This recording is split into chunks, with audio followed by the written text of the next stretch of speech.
आज हम बात करने वाले हैं भारत के बारे में। एक ऐसी कहानी जहां भारत एक ही समय पर ग्लोबल और घरेलू दोनों तरह की चुनौतियों के एक मुश्किल जाल से गुजर रहा है। ये एक ऐसा बैलेंसिंग एक्ट है जहां हर एक कदम बहुत मायने रखता है। तो फिर सवाल यही उठता है कि जब हर तरफ से दबाव हो तो कोई उभरती हुई शक्ति इस आर्थिक चक्रव्यूह से खुद को कैसे बाहर निकालती है, अपनी अर्थव्यवस्था को कैसे संभालती है और आगे बढ़ती है। कहानी की शुरुआत होती है इस एक नंबर से 50%। जी हाँ, ये वो भारी भरकम अमेरिकन टैरिफ है जिसका सामना हमारे एक्सपोर्टर्स को करना पड़ रहा है। और यहीं से इस पूरी कहानी में एक बड़ा ट्विस्ट आता है। देखिए, ये जो 50% का टैरिफ है, ये तो सिर्फ एक पहलू है। असल में भारत पर एक साथ कई तरफ से आर्थिक दबाव आ रहा है, जो किसी भी अर्थव्यवस्था के लिए एक बहुत बड़ी चुनौती है। तो चलिए पहले इन्हीं बाहरी दबावों की बात करते हैं। पहली और सबसे बड़ी चुनौती वो है हमारा रुपया। भारतीय रुपया अमेरिकी डॉलर के मुकाबले अपने अब तक के सबसे निचले स्तर पर आ गया। अब इसका सीधा असर क्या हुआ? यही कि हमारे लिए विदेशों से सामान मंगाना महंगा हो गया और मार्केट में एक टेंशन का माहौल बन गया। रुपए की कीमत में ये गिरावट बहुत तेजी से आई है। देखिए, इस तरह की अचानक गिरावट ना किसी भी इकोनॉमी के लिए एक बड़े झटके की तरह होती है। ये व्यापार और निवेश के सारे समीकरणों को बदल कर रख देती है। तो सवाल उठता है कि भाई रुपए पे इतना प्रेशर आ कहां से रहा है? तो इसके पीछे दो बड़ी वजह हैं। पहली तो वही अमेरिका के टैरिफ लगने का डर, और दूसरी वजह ये कि जो विदेशी निवेशक हैं वो तेजी से अपना पैसा भारतीय बाजार से बाहर निकाल रहे हैं।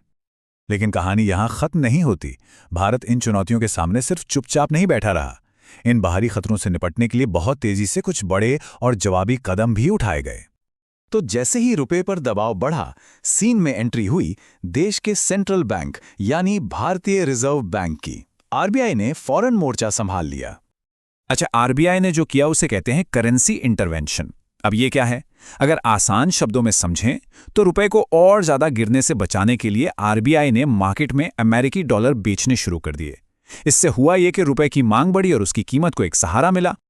और आरबीआई ने कदम तब उठाया जब $1 की कीमत 88 रुपये 30 पैसे के पार चली गई थी। ये एक बहुत ही निर्णायक कदम था जिसका सीधा मकसद था बाजार में फिर से स्थिरता लाना। लेकिन बात सिर्फ बचाव करने की नहीं है। भारत का जो जवाब है वो काफी मुखर और दृढ़ भी है। मतलब सिर्फ डिफेंस नहीं, बल्कि सामने से अपनी बात रखना।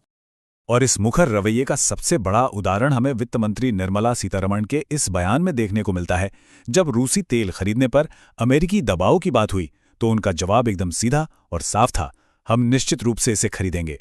ये बयान भारत की स्ट्रेटेजिक ऑटोनॉमी यानी अपनी रणनीति खुद तय करने की आज़ादी और राष्ट्रहित पहले की नीति को साफ दिखाता है। इसके अलावा सरकार उन सेक्टर्स की मदद के लिए भी आगे आई है जिन पर इन टैरिफ्स की सबसे ज्यादा मार पड़ी है। हम बात कर रहे हैं कपड़ा, गहने और झींगा जैसे उद्योगों की। इनके लिए क्रेडिट गारंटी और दूसरे राहत पैकेज की तैयारी है। खासकर तमिलनाडु और गुजरात जैसे राज्यों पर फोकस किया जा रहा है। तो ये तो हुई बाहरी मोर्चे की बात। लेकिन देखिए, बाहरी खतरों से निपटना तो बस आधी लड़ाई है। किसी भी देश की असली ताकत तो उसकी अपनी घरेलू अर्थव्यवस्था होती है। तो अब जरा अंदर नजर डालते हैं और देखते हैं कि भारत अपने घर को कैसे मजबूत कर रहा है। तो यहाँ एक बहुत ही दिलचस्प तस्वीर सामने आती है। एक तरफ हैं बाहरी चुनौतियाँ जैसे अमेरिकी टैरिफ, कमज़ोर रुपया जो प्रेशर बना रही हैं, और दूसरी तरफ हैं घरेलू ताकतें जैसे टैक्स में कटौती और आसान जीएसटी जो इकोनॉमी को अंदर से एक सहारा दे रही हैं। और इन घरेलू नीतियों का पॉजिटिव असर हमें सीधा स्टॉक मार्केट में देखने को मिला। निफ्टी 50 और सेंसेक्स दोनों ही ऊपर गए, जो दिखाता है कि बाजार का मूड अच्छा है। अब मार्केट में इस तेजी के पीछे वजह क्या है? पहली, घरेलू टैक्स में राहत मिली। दूसरी, रोजमर्रा की चीजों पर जीएसटी को आसान बनाया गया। और तीसरी, एक उम्मीद भी है कि अमेरिका का केंद्रीय बैंक शायद ब्याज दरें कम कर दे, जिससे भारतीय बाजारों में और ज्यादा पैसा आ सकता है। तो अभी तक हमने देखा कि भारत आज की आर्थिक चुनौतियों से कैसे निपट रहा है। लेकिन ये सारी कवायद सिर्फ आज के लिए नहीं है। इन सारे कदमों के पीछे देश की एक लंबी रणनीतिक सोच भी काम कर रही है।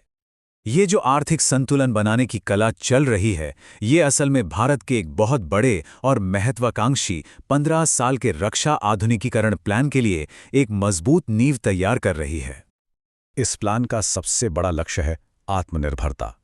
इसमें कुछ बहुत बड़े कदम शामिल हैं, जैसे कि एक तीसरा एयरक्राफ्ट कैरियर बनाना जो न्यूक्लियर पावर से चलेगा, फिर उस पर देश में बने लड़ाकू विमान तैनात करना, और आखिर में रक्षा के मामले में दूसरे देशों पर हमारी निर्भरता को लगभग खत्म कर देना।